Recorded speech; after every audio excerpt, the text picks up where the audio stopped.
Opa! Então, vamos continuando aqui, né, com as nossas combinações simples. Vimos na aula anterior que uma das maneiras de calcularmos aí as combinações, né, de determinada situação é essa, tá? Onde n é o número de coisas, elementos, pessoas à sua disposição e p é o tanto que você seleciona, é o tanto que você quer, tá? E nós vimos também que uma outra maneira de resolver isso aqui é justamente o quê? Opa, dividindo, né, o arranjo de n coisas tomadas P a P pela permutação dessas P coisas. Dá na mesma, tá certo? Vejamos então aqui uma série de exemplos, né, para a gente poder se inteirar melhor aí da combinação simples. Então, vejamos o seguinte. Suponhamos que eu tenha 7 pessoas, tá? E dessas 7 pessoas eu vou escolher 4. Vou escolher 4 pessoas. Como? Para jogar um rachão. Perfeito. Então isso é uma combinação. Por quê? Porque eu vou escolher 4 pessoas para jogar um rachão. Eu não estipulei uma diferenciabilidade no caso da troca, né, de posição dessas pessoas. Se eu tivesse colocado algo assim, tenho 7 pessoas, vou convidar 4 para jogar uma pelada, sendo que um vai ser o goleiro e 2 vão ser os alas. Opa! Aí é diferente. Aí é outra coisa. Porque eu estou estipulando, entre aspas, cargos para cada um. Então, se eu trocá-los de posição, o que era o goleiro vai acabar sendo um ala, né? Ou vice-versa, tá certo? Ó, eu tenho então 4 pessoas para serem selecionadas. Então, eu tenho 7 opções, depois eu terei 6, depois eu terei 5 e, por fim, eu terei 4. E agora eu vou permutar, né, todas as maneiras diferentes que eu tenho de organizar essas 4 pessoas entre si, porque eu preciso desconsiderar a ordem entre elas, né? Ok, então 4 vai embora com 4, 6 vai embora com 3 vezes 2, 7 vezes 5, 35. Então, existem 35 maneiras diferentes de escolhermos 4 pessoas dentre 7 para jogar um rachão. Beleza? Mais um exemplo, vamos lá. Suponhamos, tá, que eu tenha aí um conjunto de 5 números. Vamos colocar 1, 2, 3, 4, 5. E desse conjunto, eu vou fazer o seguinte. Eu quero multiplicar de 2 em 2. Então, eu vou pegar um número vezes o outro. Ok, isso vai me gerar um resultado. Eu quero saber de quantas maneiras diferentes eu posso pegar dois números aqui e multiplicá-los de maneira que o meu resultado seja par. Ah lá. Bom, vejamos então. Como eu vou escolher dois números, eu tenho então que analisar quais são as maneiras, né, de obtermos um resultado par. Ora, para a gente obter um resultado par, vejamos, par vezes ímpar dá par. Par vezes par também dá par. Olha lá. Se eu pegar dois ímpares, né, dá ímpar. Ah, ímpar vezes par é irrelevante, porque a ordem dos fatores não altera o produto, né? A multiplicação é comutativa. Então, a ordem dos números não faz diferença na sua multiplicação. Por isso, trata-se de uma combinação. Bom, então vamos pegar a primeira situação, ó, par vezes ímpar. Eu tenho dois números pares e tenho três ímpares. Então, eu tenho 6 parzinhos de números, né? Sendo um par e um ímpar, que o resultado é par. Agora, vamos pegar dois pares. Ó. Eu tenho dois números pares, continuo tendo dois números pares. Então, 4. Aqui não fez restrição dos números serem diferentes. Eu escrevi x vezes y, mas em momento algum eu falei que eu precisaria pegar dois números distintos, tá certo? Bom, como eu tenho essa situação ou essa situação, então eu tenho que somar as duas, né? Olha lá. Então, existem 10 maneiras diferentes de selecionarmos dois números desse conjunto, de maneira que o produto entre eles vai ser par. Bom, mas será que isso está certo? Será que isso aqui está completamente certo? Desconfiem de situações assim, ó. Essa situação aqui.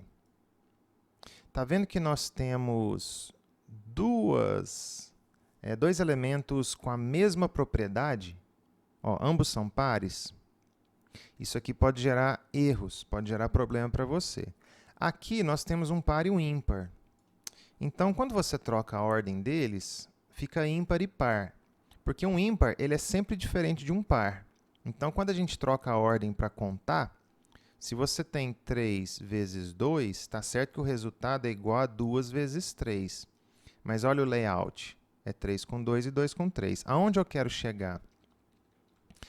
Como nós temos par e par, vamos ver as possibilidades que nós temos de pegar dois números pares e multiplicá-los nessa situação. Então, a gente tem o 2 com o 2, o 2 com o 4 com o 2 e o 4 com o 4, que são as 4 situações que estão aqui. Mas, na verdade, essas 4 situações não podem ser 4, elas têm que ser 3, porque o 2, 4 é igual a 4 vezes 2. Então, eu tenho que jogar fora uma delas. Então, na verdade, não é 6 mais 4 dando 10, é 6 mais 4, eu tiro 1, porque o 2, 4 foi contado 2 vezes, e o meu resultado não vai ser 10, vai ser 9. Então, como que eu tenho que me prevenir para não cair nessas pegadinhas? Quando você precisar ordenar, escolher dois caras, dois elementos, duas coisas, que elas têm a mesma propriedade, possivelmente você vai cometer esse erro. Você vai contar a mesma coisa mais de uma vez, tá certo? Pessoas sempre são diferentes, ok? Mas dependendo da situação que você vai trabalhar, você tem que analisar esse tipo de coisa aqui. Quer ver? Vamos conferir então todas as duplas, gerando aí resultados pares. Ó, vamos trazer para cá. O bom de um exercício pequenininho é isso, né? Que você pode conferir. Então, olha aqui, ó, o 1 vezes 2, eu quero números pares, né? Aí vem o 2 com o 2, o 2 com o 3, o 2 com o 4 e o 2 com o 5. Agora, o 4 vem com 1, o 4 com o 2 já foi, 4 com o 3, 4 com o 4 e o 4 com 5. Ah lá, as 9 situações que nós encontramos aqui, tá certo? Bom, vamos agora então pegar mais um exemplo. Suponhamos então que eu queira selecionar alguns alunos, tá? De maneira que eu vou fazer a seguinte restrição. Vamos pegar 10 alunos. Desses 10 alunos, vamos lá, eu tenho 6 mulheres e 4 homens. Muito bem, eu quero montar um grupo com 3 alunos. Não falei nada a respeito de gênero, tá? Então, 3 alunos. Agora, eu vou colocar uma situação aqui, uma restrição. Desses 3 alunos, eu quero que 2 sejam meninas. Quantos são os trios de alunos que eu posso montar, dadas essas restrições? Bom, então vamos lá. Vamos colocar a vaguinha aqui para os 3 alunos. Ó, eu vou ter 2 meninas e 1 rapaz. A ordem no grupo não interfere no grupo. Eu não estabeleci cargo, eu não fiz nada. Então, é irrelevante isso daqui. Mas o que não é relevante é o seguinte, eu tenho que pegar 2 meninas e 1 homem. Quantas opções de homens eu tenho? 4. Então, eu trabalho isoladamente com o homem. Tenho 4 opções de homem. E de meninas? Eu tenho 6 opções. Só que dentre essas 6 opções, eu vou escolher 2, e não importa a ordem. Então, para escolher essas 2 meninas, eu vou pegar uma combinação de 6 e escolher 2. Ah lá, pronto. Feito isso, vai ficar 6 vezes 5, né? Que são as 2 opções de meninas que eu tenho. Vou dividir pela permutação entre elas e vou multiplicar por 4, porque tem mais um homem aí para entrar. Bom, 6 por 2 dá 3, 3 vezes 5, 15, vezes 4, 60.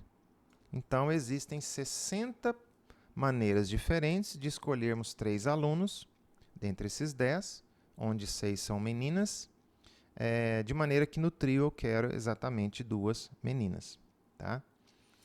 Agora, e se no exercício não tivesse essa condição de exatamente 2 meninas? Porque aqui eu quero 2 meninas. Bom, para ter 2 meninas, eu poderia ter 2 meninas ou 3. Ó. Então, o 60 é a resposta de um exercício que exige exatamente 2 meninas. Só que se eu tenho 3, eu também tenho 2. Então, se o exercício pede de maneira que eu queira 2 meninas. Bom, se eu quero 2 meninas, eu posso ter 3. Então, eu teria essa situação aqui, ou seja, eu vou somar, né, o resultado da próxima, 3 meninas. E aí, eu tendo 3 meninas, eu vou pegar uma combinação somente entre essas 3 meninas. Ou seja, uma combinação das 6, eu vou pegar 3. Não tem homem, né?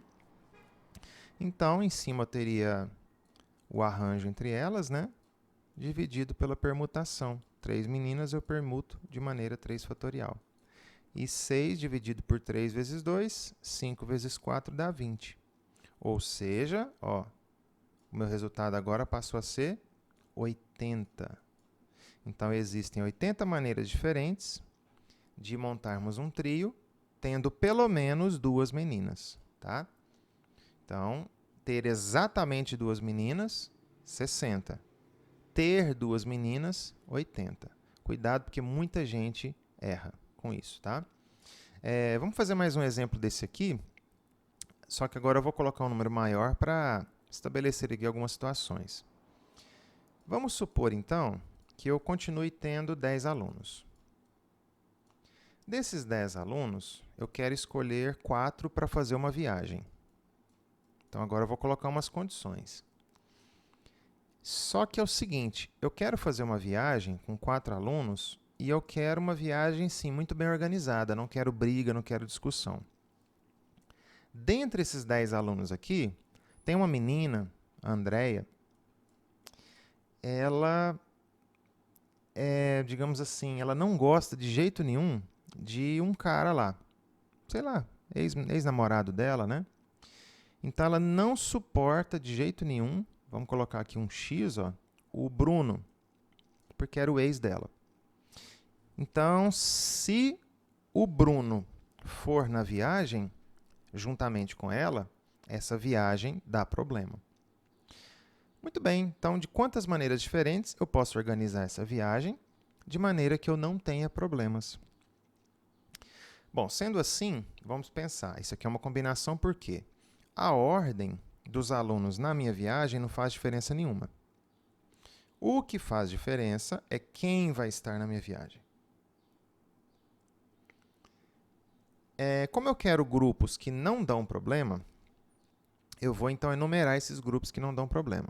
Um grupo que não tenha nenhum dos dois, diferente não, vamos colocar aqui, ó, 100. Sem Andrea e Bruno, não vai me dar problema. Se eu tiver um quarteto que tenha apenas a Andrea, então vamos colocar ela aqui, também não vai me dar problema, só que aqui tem que ser sem o Bruno. Se eu tiver um quarteto que tenha apenas o Bruno, também não vai me dar problema, então aqui sem a Andrea. Se eu tiver um problema que tiver um grupo que tiver os dois, isso vai me dar problema, então esse grupo eu não vou montar. Então, essas 3 são as únicas situações que não vão me dar problema. É o grupo sem os dois, apenas com ela ou apenas com ele. Muito bem, então vamos lá. O grupo sem os dois vai ser uma combinação de 8 pessoas, onde eu escolho 4. Porque das 10, né, eu tenho que tirar os 2 da minha opção de escolhas. Com a Andrea, vão sobrar 8 pessoas ainda, porque a Andrea já entrou, sobram 9. O Bruno não pode ser escolhido, 8. Para 3 vagas, que são as 3 restantes. E se o Bruno for sem André, é a mesma situação, né? Serão 8 pessoas, no qual eu terei 3 vagas. Como eu tenho essas três situações, uma ou outra, basta eu calcular todas elas e, ao final, somar o resultado.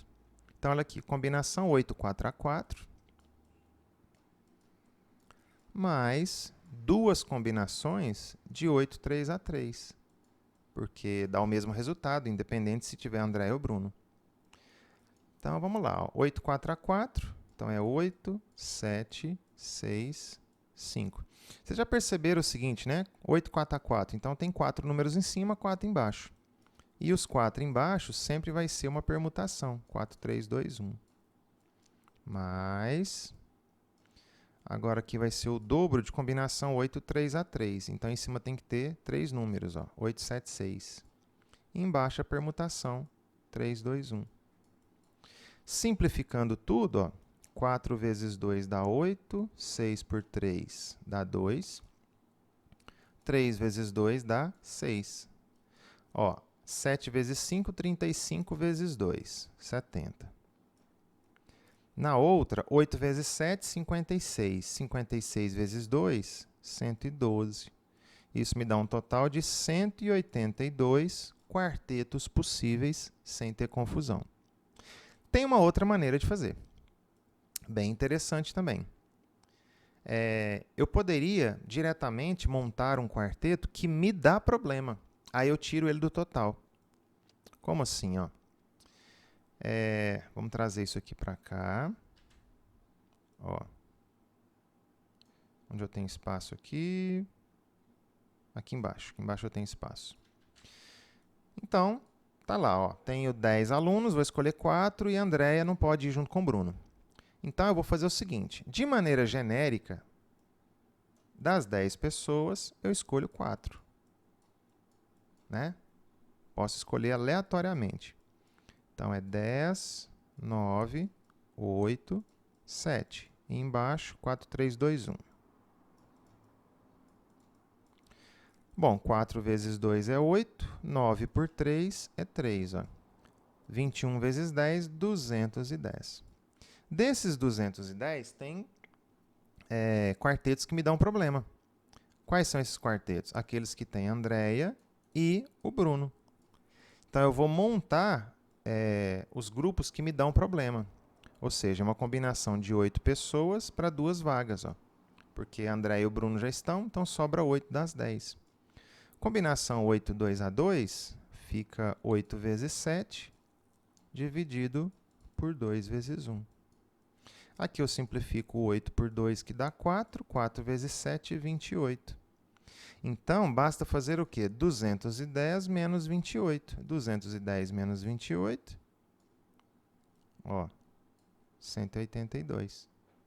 Tá certo? Então, a gente pode calcular o que a gente quer, ou a gente pode calcular o que a gente não quer e tirar do total. Tá? Nessa situação aqui, eu faria exatamente isso daqui. Eu prefiro calcular o que eu não quero e tiro do total, tá certo? Lembrando que 210 é o valor máximo de resultados que a gente pode ter num exercício desse. E aí, mediante as restrições, esse 210 só tende a diminuir, tá certo? Bom, espero que vocês tenham entendido os meus exemplos e espero ter ajudado. Um abraço.